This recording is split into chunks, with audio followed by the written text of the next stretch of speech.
औज़ुबिल्लाहिमिनश्शैतानिर्रजीम बिस्मिल्लाहिर्रहमानिर्रहीम। अगर आप सोलर कस्टमर हैं और आपकी एक्सपोर्ट एमडीआई डीजी कैपेसिटी से ज़्यादा है तो जनवरी 2026 में आपको एक्सपोर्ट यूनिट का बेनिफिट नहीं मिलेगा।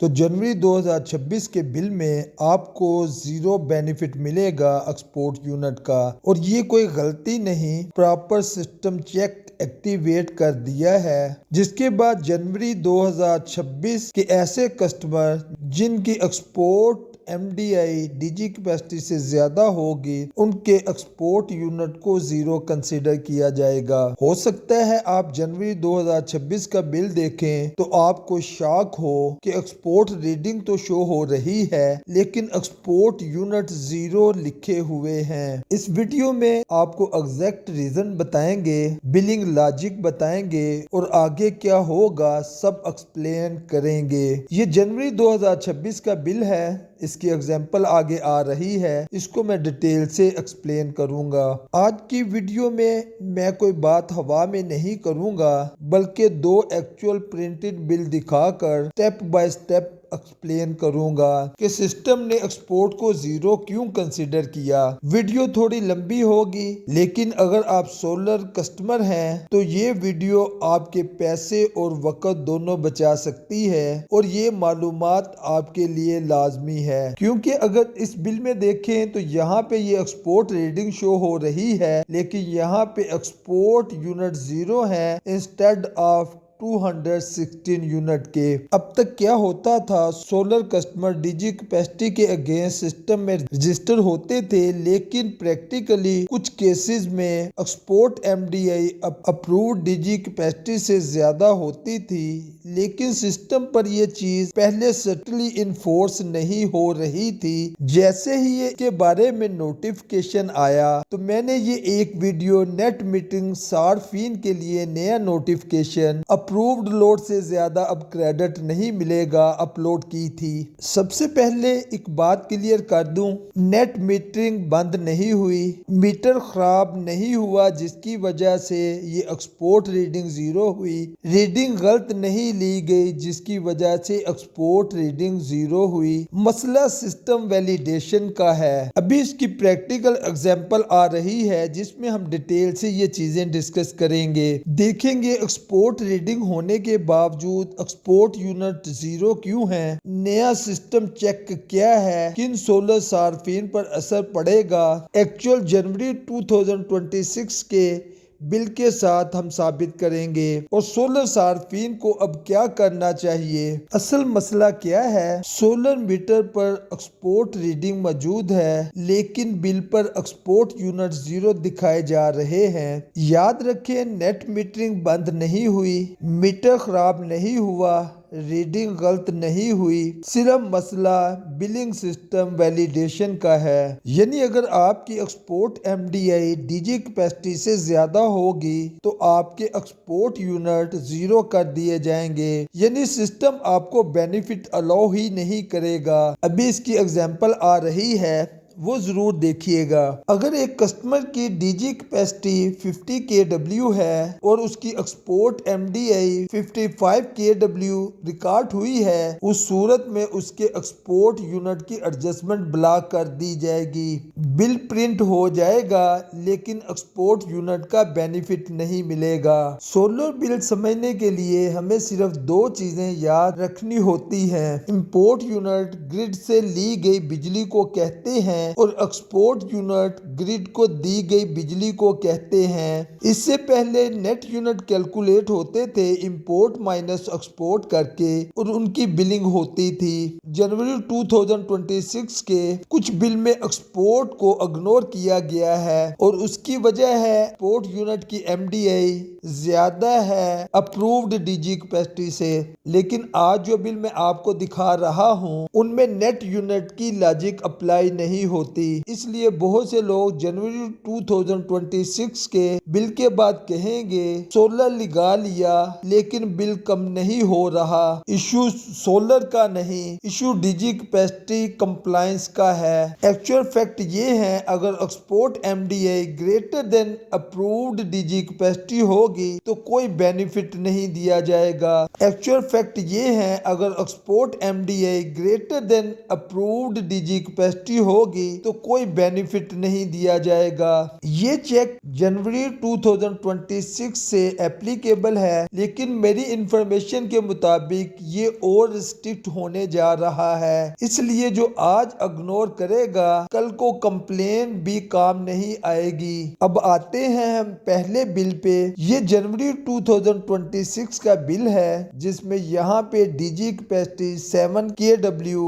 प्रिंटेड है और यहाँ पे ये पोर्शन जो है ये रीडिंग का पोर्शन है। इस रीडिंग के पोर्शन को मैंने रिप्रोड्यूस किया है यहाँ एक्सेल पे और अगर देखें यहाँ पे एक्सपोर्ट ऑफ पीक आवर के जो यूनिट हैं वो यहाँ पे 0 हैं, वेयर एज अगर प्रेजेंट एक्सपोर्ट रीडिंग 1698 से प्रीवियस एक्सपोर्ट रीडिंग माइनस की जाए 1101 तो ये 597 यूनिट आते हैं जिनको इस सिस्टम चेक के बाद 0 कर दिया गया। और यहाँ पे जो इंपोर्ट यूनिट है 1642 ऑफ पीक आवर के और पीक आवर के 630, इन दोनों को प्लस करके 2272 यूनिट बनते हैं जिनकी यहाँ पे इस कस्टमर को बिलिंग हुई। अगर इस बिल की एविडेंस को देखें, यहाँ पे इंपोर्ट रीडिंग दुरुस्त है, एक्सपोर्ट रीडिंग मौजूद है, लेकिन एक्सपोर्ट यूनिट 0 है। यूनिट कंज्यूम जो है वो सिर्फ इंपोर्ट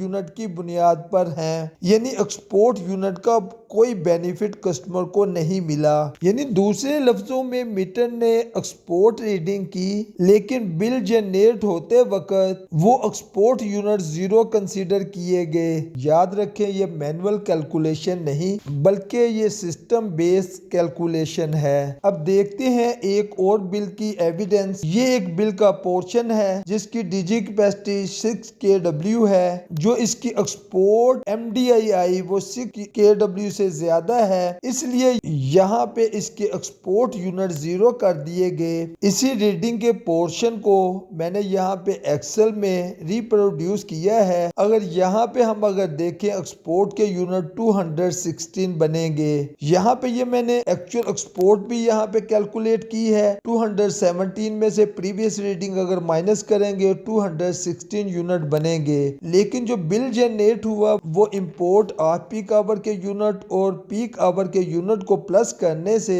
1475 यूनिट बनते हैं। वो यूनिट कंज्यूम में आए और उन्हीं का बिल जनरेट हुआ। वेयरएज अगर इसमें एक्सपोर्ट यूनिट कंसीडर किए जाते तो 1475 में से 216 यूनिट माइनस होने थे और पुराने सिस्टम के मुताबिक जो बिल बनना था वो 1259 यूनिट का जनरेट होना था। इन दोनों बिलों को अगर देखा जाए, एक्सपोर्ट यूनिट नेट ऑफ नहीं किए गए, एक्सपोर्ट बेनिफिट अलाउ नहीं हुआ, नेट मीटरिंग का एक्सपोर्ट इफेक्ट जो है वो न्यूट्रलाइज कर दिया गया। अगर एक्सपोर्ट यूनिट कंसीडर होते तो कम यूनिट का बिल बनता, एनर्जी चार्जेस कम होते, लेकिन सिस्टम ने एक्सपोर्ट यूनिट को 0 ट्रीट किया और यूनिट कंज्यूम जो है वो सिर्फ इंपोर्ट साइड से कंसीडर किए गए और एक्सपोर्ट यूनिट को 0 कंसीडर किया गया। दूसरे लफ्जों में एक्सपोर्ट यूनिट को कैलकुलेशन के वक्त कंप्लीटली इग्नोर किया गया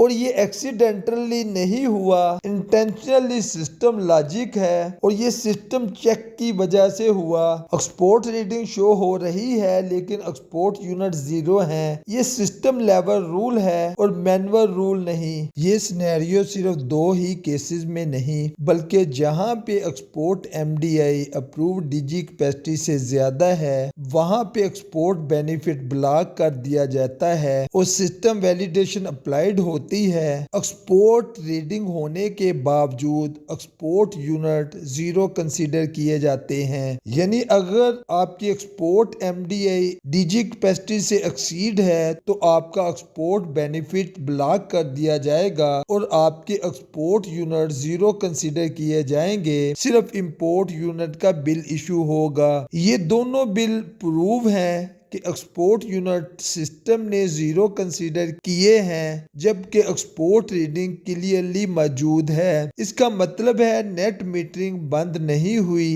लेकिन नेट बेनिफिट ब्लॉक हो गया है। अब सवाल ये है सिस्टम एक्सपोर्ट को जीरो क्यों कर रहा है। नेट मीटरिंग में हर कस्टमर की अप्रूव्ड डीजी कैपेसिटी होती है। सिस्टम की ये एक्सपेक्टेशन है कि एक्सपोर्ट एमडीआई हमेशा डीजी कैपेसिटी से कम होगी या डीजी कैपेसिटी के बराबर होगी। लेकिन अगर किसी केस में export MDI approved DG capacity से ज्यादा होगी यानी सोलर सिस्टम जो है वो अप्रूव्ड डीजी कैपेसिटी से ज्यादा होगा और पॉलिसी की नॉन कंप्लायंस होने की वजह से एक्सपोर्ट बेनिफिट ब्लॉक कर दिया जाएगा और एक्सपोर्ट यूनिट जीरो कंसीडर किए जाएंगे। सिस्टम की लॉजिक बड़ी सिंपल है। अगर export MDI greater than DG capacity होगी तो एक्सपोर्ट यूनिट जीरो कर दिए जाएंगे। ये मैनुअल नहीं बल्कि ऑटोमेटेड वैलिडेशन है। अब तीन गलत फहमियां दूर करते हैं। सबसे पहले ये है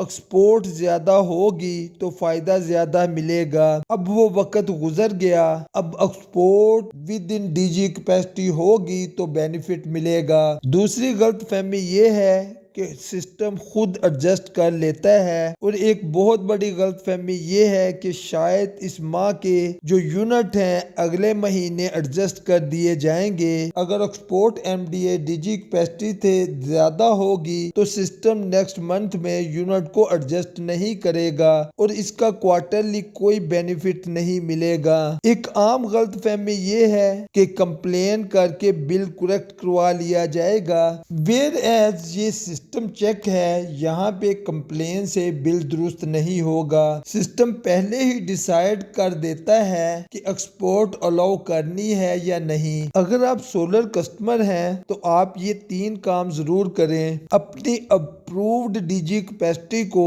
चेक करें। एक्सपोर्ट एमडीआई को अप्रूव्ड डीजी कैपेसिटी के साथ कंपेयर करें। अगर कैपेसिटी मिसमैच कर रही हो तो रिकॉर्ड अपडेट करवाएं। इन केस एक्सपोर्ट एमडीआई ज्यादा हो डीजी कैपेसिटी से या अपने सिस्टम को विद इन डीजी कैपेसिटी लाएं या अपनी डीजी कैपेसिटी को इनहांस कराकर सिस्टम के मुताबिक करें, वरना फ्यूचर बिल में भी बेनिफिट जीरो ही रहेगा। जनवरी 2026 से ये बिहेवियर क्लियरली विजिबल हो गया है। मेरी इंफॉर्मेशन के मुताबिक ये चेक और स्ट्रिक्ट होने जा रहा है, इसलिए जो आज समझेगा वही कल फायदा उठाएगा, वरना लेट एक्शन की वजह से कोई बेनिफिट नहीं मिलेगा। आज की समरी क्या है, एक्सपोर्ट रीडिंग का होना एक्सपोर्ट बेनिफिट की गारंटी नहीं। ये चीज सिस्टम वैलिडेशन डिसाइड करेगी। अगर विद इन डीजी कैपेसिटी हुए